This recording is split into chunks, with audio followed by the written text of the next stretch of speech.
Hi అందరికీ నమస్కారం. Welcome to our channel. Happy Ugadi to all our followers and well wishers and subscribers. And ఎవరైతే TET and DSC రాస్తున్నారో వాళ్ళందరికీ మంచి జరగాలి, టెట్లో మంచి మార్కులు రావాలి, డిఎస్సిలో ఉద్యోగం వచ్చి వాళ్ళు కూడా మంచి సర్వీస్ ఇవ్వాలని కోరుకుంటున్నాము. నెక్స్ట్ ఈరోజు నేను ప్రీవియస్ టెట్లో మొన్న జనవరి టెట్లో జరిగినటువంటి ఉగాదికి సంబంధించింది, అంటే నామ సంవత్సరానికి సంబంధించింది ఒక క్వశ్చన్ ఉంది. దానికి సంబంధించింది మీ ముందుకు తెచ్చానండి. కాబట్టి మనం ఏది కూడా నెగ్లెక్ట్ చేయొద్దు. చూడండి క్వశ్చన్ ఒకసారి. తెలుగు సంవత్సరాలలో శోభకృత నామ సంవత్సర తర్వాత వచ్చే సంవత్సరం ఏది? శోభకృత నామ సంవత్సరం అంటే ఏంటిది? ఇప్పుడు అంటే ఈరోజు స్టార్ట్ అయింది ఏంటిది? విశ్వావసు అంటే ఇప్పుడు ఈ రోజు నుండి మనకు అయిపోయింది ఏంటిది? క్రోధి. దానికన్నా ముందుది ఏంటిది? శోభకృత. కాబట్టి మనం ప్రతి ఒక్కటి కూడా ఇంపార్టెంట్. అంటే ఏంటిది? ఇక్కడ ఇండైరెక్ట్గా మనం ఉండేటువంటి సంవత్సరం క్రోధి నామ సంవత్సరం కాబట్టి నిన్నటి వరకు అది అడిగిర్రు. కాబట్టి ఇది కూడా మనకు వచ్చేటువంటి ఛాన్సెస్ ఉన్నవి. కాబట్టి మనం ఖచ్చితంగా తెలుసుకోవాలి. లేకపోతే మనకు ప్రీవియస్ది ఏది అని కూడా అడగచ్చు. కాబట్టి ప్రతి ఒక్క ప్రీవియస్ పేపర్స్ కూడా మేము డిస్కస్ చేస్తాం. మళ్ళీ ఇంకొక వీడియో చేస్తాం. 3, 4, 5 అయినాక మేము చెప్పింది ఖచ్చితంగా చేస్తామండి. మేము ప్రతి ఒక్క పాయింట్ మీకోసం మేము రీసెర్చ్ చేసి, అంటే దానికి సంబంధించింది ఇంకా ఏదైతే మనకు TET and DSC point of వ్యూలో మాత్రమే చెప్తున్నాం. కాబట్టి మీరు ఒకసారి టెక్స్ట్ బుక్ చదువుకోండి. దాని తర్వాత కూడా మాకు వీడియోస్ సపోర్ట్ చేయండి. మనం ఈరోజు 8, 9, 10 3 లెసన్స్ డిస్కస్ చేస్తున్నాం. మతిమరుపు ఈగ. మనం డైరెక్ట్ పాయింట్లు వెళ్ళిపోదాం టాపిక్లో. మతిమరుపు ఈగ ఏ ప్రక్రియకు చెందింది? కథా ప్రక్రియకు చెందింది. ఏ ఇతివృత్తానికి చెందింది? హాస్యం. ఇతివృత్తం అంటే నేను రిపీట్గా చెప్తున్నా, ఇతివృత్తం అంటే థీమ్ అన్నట్టు. నెక్స్ట్ దీంట్లో ఎవరెవరు ఉంటారంటే లేగదూడ, తర్వాత దూడ తల్లి ఆవు, తర్వాత ఆవును మేపే మల్లన్న, నీడనిచ్చే చెట్టు కింద గుర్రం కడుపులో పిల్ల. ఇదంతా కూడా పాత్ర వీళ్ళ చుట్టే తిరుగుతుంది. ఒకసారి మీకు లెసన్ కూడా చూపెడుతున్నాం. ఒకసారి చూడండి. మీరు టెక్స్ట్ బుక్ ఒకసారి చదవండి, మళ్ళీ వీడియోస్ చూడండి, మీకు అద్భుతంగా అర్థమవుతుంది. టెట్లో మనకు 100+ మార్క్స్ వస్తాయి. మేమే గ్యారంటీ దానికి. మేము చెప్పినట్టు వినండి, జస్ట్ ఇనఫ్. ఇక నేను టెట్ క్వాలిఫై అవ్వలేదు, వాళ్ళు మాత్రం మేము చెప్పినట్టు వినండి. వాళ్ళకి 100+ మార్క్స్ మేము తెప్పించే బాధ్యత మాది. అంటే ఆ పాయింట్ ఆఫ్ వ్యూలో చెప్తున్నాం కాబట్టి మీరు కూడా ఫాలో అవ్వాలి. కన్సిస్టెన్సీ అనేది చాలా ఇంపార్టెంట్. వ్యాకరణ అంశానికి వస్తే, ఎగాదిగా చూడడం, గబగబా నడవడం, పక్కపక్క నవ్వడం, పటపట కొరకడం, తలతల మెరవడం, గలగల పారడం. ఇవన్నీ కూడా ఒకసారి మీరు చూడాలి. చూస్తేనే మీకు అర్థమవుతుంది. నెక్స్ట్ లెసన్ ఏమేమి చూడాలి. ఇక్కడ చూసినట్లయితే ఇది అంతగా మనకు అంటే దీంట్లో ఏమీ కూడా అంటే వ్యాకరణ అంశానికి చూస్తే ఏం లేదు.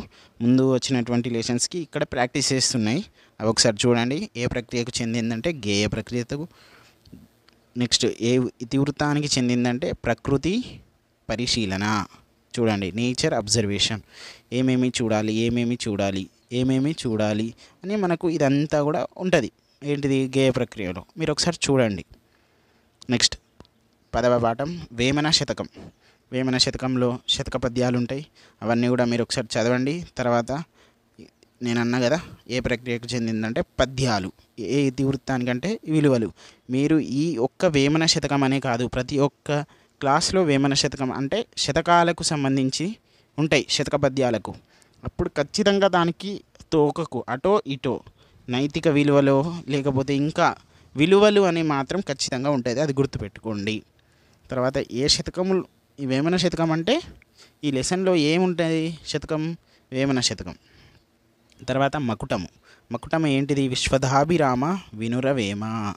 తర్వాత ఇంకొక అడిషనల్ పాయింట్ ఏంటిదంటే దాంట్లో ఏ ఛందస్సు అనేది వేమన శతకంలో ఏ ఛందస్సు ఉంది అని కూడా అడగచ్చు. అది కూడా చాలా చాలా ఇంపార్టెంట్. అంటే ఆటవెలది ఛందస్సు. దాని ఆటవెలిది యొక్క అర్థం ఏంటిది? నాట్యం చేసే స్త్రీ. అది కూడా కొంచెం అడిషనల్ పాయింట్ అండి. 3rd క్లాస్లో రాదు. అంటే మనం 3rd class 4th class exams రాస్తలేం కదండి. TET and DSC point of view కాబట్టి ఇంటర్లింకేజ్ చదువుకుంటే మనకు కూడా అండర్స్టాండ్ అవుతుంది. ఓకే అండి. నెక్స్ట్, ఒక హల్లుకు అదే హల్లు ఒత్తుగా చేరితే వాటిని ద్విత్వాలు లేదా ద్విత్వక్షరాలు అంటారు. అంటే సేమ్ ఒత్తు అండి. ఇక్కడ చూడండి, మేము అంటే కోడ్గా పెట్టుకుంటున్నాం, మీరు కూడా పెట్టుకోండి. ఇక్కడ గాకు మళ్ళీ గా, చాకు చా, టాకు టా, తాగుతా.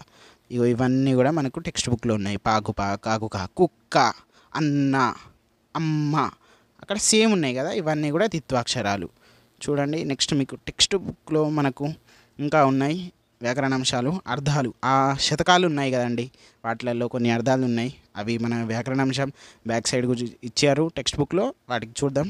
ఉరివి, ఉరివి అంటే ఏంటిది? భూమి. ఇది మ్యాక్సిమం 3-4 టెట్స్లలో అడిగిన క్వశ్చన్ కాబట్టి చాలా ఇంపార్టెంట్. భూమికి సంబంధించిన పర్యాయ పదాలు లేదా వాటికి సంబంధించిన ఇంకా ఏంటిది అర్థాలు చూడండి. నెక్స్ట్ సజ్జనులు. సజ్జనులు అంటే ఎవరు? మంచివారు. అది కూడాని అంటే గొప్పవాడని అర్థం. తండోపతండాలుగా అంటే గుంపులు గుంపులుగా.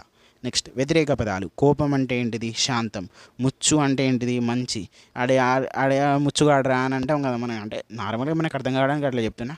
ముచ్చుగాడు అంటే ఏంటిది? వాడు చెడవాడు, అంటే వాడు మంచివాడికి ఏంటిది? వ్యతిరేకం.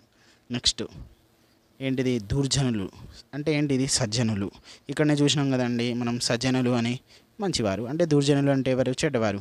పిరికి, ధైర్యము. నెక్స్ట్ మేలు, కీడు. ఇదంతా కూడా మనకి ఈ రోజుకు సంబంధించింది. మీకు ఇంకా మంచిగా అర్థం కావాలని ఒకసారి టెక్స్ట్ బుక్లో నుండి మేము తీసుకున్నాం. ఒక హల్లుకు అదే హల్లు ఒత్తుగా చేరితే వాటిని ద్విత్వాక్షరాలు లేదా దీర్ఘాక్షరాలు అంటారు. ఇది డిఎస్సి 2024 బిట్. ఓకే అండి. కాబట్టి ప్రతి ఒక్కటి ఇంపార్టెంట్. థర్డ్ క్లాసే అని నెగ్లెక్ట్ చేయకండి, ప్రతి ఒక్కటి చదవండి. అందరికీ మరొకసారి ఉగాది శుభాకాంక్షలు. అందరికీ జాబ్ రావాలి, టెట్లో మంచి మార్క్స్ రావాలి అని మేము కోరుకుంటున్నాము. మాకు సపోర్ట్ చేయండి, సబ్స్క్రైబ్ చేయండి, లైక్ చేయండి, మన ఫ్రెండ్స్ అందరికీ షేర్ చేయండి. Thank you guys.